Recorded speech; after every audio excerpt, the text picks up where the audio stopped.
ساتھیو اللہ تبارک و تعالی قرآن پاک کے اندر ارشاد فرماتا ہے یا ایھا الذین آمنوا اتقوا اللہ وکونوا مع الصادقین۔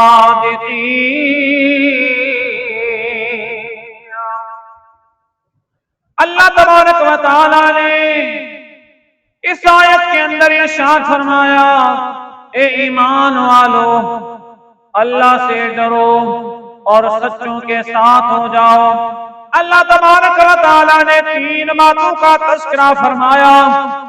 سب سے پہلے صاحب ایمان ہونا، پھر تقوی والا ہونا، صاحب تقوی ہونا۔ سب سے بڑی نعمت ایمان ہے۔ ایمان اتنی بڑی دولت ہے کہ اس ایمان کا کوئی اور دولت مقابلہ نہیں کر سکتی۔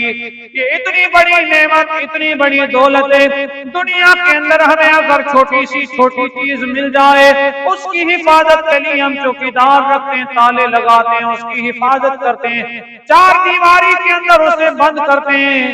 میرے عزیز ساتھیوں، جن کی ہم اتنی نگہبانی، اتنی محنت کرتے ہیں، اتنا انہیں سنبھالتے ہیں، اللہ تبارک و تعالیٰ نے ایمان کی دولت ان ساری چیزوں سے زیادہ بلند عزت و شرف والی عطا کی ہے۔